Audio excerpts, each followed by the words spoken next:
សហជីពទឹកចិត្តកម្មករកម្ពុជាចុះអនុសញ្ញារួម CBA ជាមួយក្រុមហ៊ុន Milana Leatherware ដើម្បីលើកកម្ពស់សិទ្ធិនិងលក្ខខណ្ឌការងារកម្មករ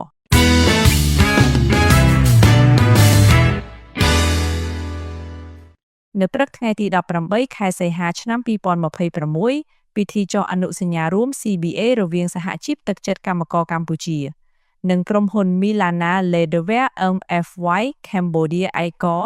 ត្រូវបានរៀបចំឡើងយ៉ាងអធិកអធមនៅទីតាំងរោងចក្រស្ថិតក្នុងភូមិក្របីត្រាំឃុំជង្រុកស្រុកកងពិសីខេត្តកំពង់ស្ពឺពិធីនេះបានប្រព្រឹត្តទៅក្រោមវត្តមានអញ្ជើញចូលរួមធ្វើជាសាក្សីពីលោកលីវិចិត្រប្រធានសហព័ន្ធសហជីពទឹកចិត្តកម្មករកម្ពុជា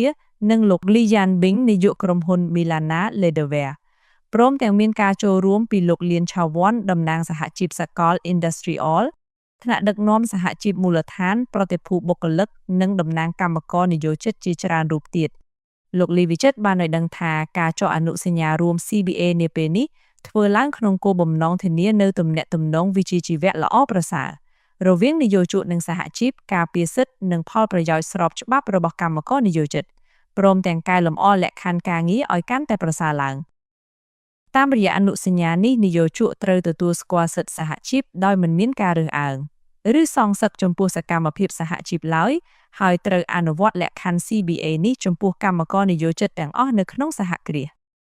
តាមរយៈកិច្ចព្រមព្រៀង CBA នេះកម្មករនិយោជិតនឹងទទួលបានអត្ថប្រយោជន៍សំខាន់ៗជាច្រើនរួមមានការដំឡើងប្រាក់ឈ្នួលនិងការកំណត់ប្រាក់រង្វាន់ផ្សេងៗច្បាប់ឈប់សម្រាកពិសេសនិងការបន្ថែមច្បាប់មាតុភាពកិច្ចសន្យាការងារក្រោយសាកល្បងយ៉ាងតិច6ខែព្រមទាំងការរក្សាទុកនៅអត្ថប្រយោជន៍ដែលមានស្រាប់ប្រសិនបើអត្ថប្រយោជន៍នោះល្អជាងអ្វីដែលមានកំណត់ក្នុង CBA បន្ថែមពីនេះលោកប្រធានសហព័ន្ធសហជីពបានសង្កត់ធ្ងន់ថា CBA នេះផ្ដោតសំខាន់លើសមភាព gender ការប្រឆាំងការរើសអើងការទប់ស្កាត់ការបៀតបៀននិងការធានាសុវត្ថិភាពនៅកន្លែងធ្វើការក្នុងករណីមានកម្ដៅខ្លាំងឬហានិភ័យធ្ងន់ធ្ងរនៅកន្លែងធ្វើការនិយោជកត្រូវចាត់វិធានការការពារជាបន្ទាន់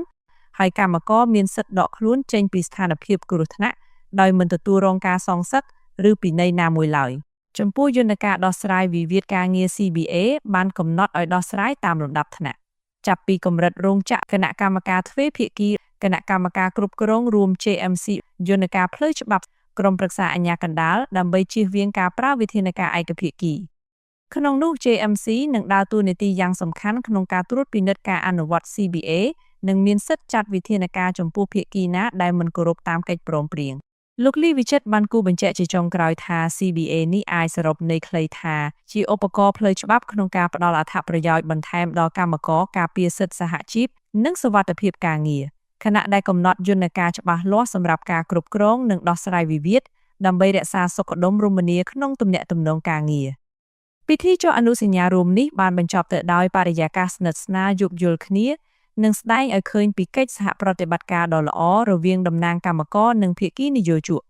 ក្នុងគោលដៅរុញច្រានសហគ្រាសឲ្យកាន់តែរីកចម្រើននិងមានស្ថិរភាពការងារប្រកបដោយចីរភាព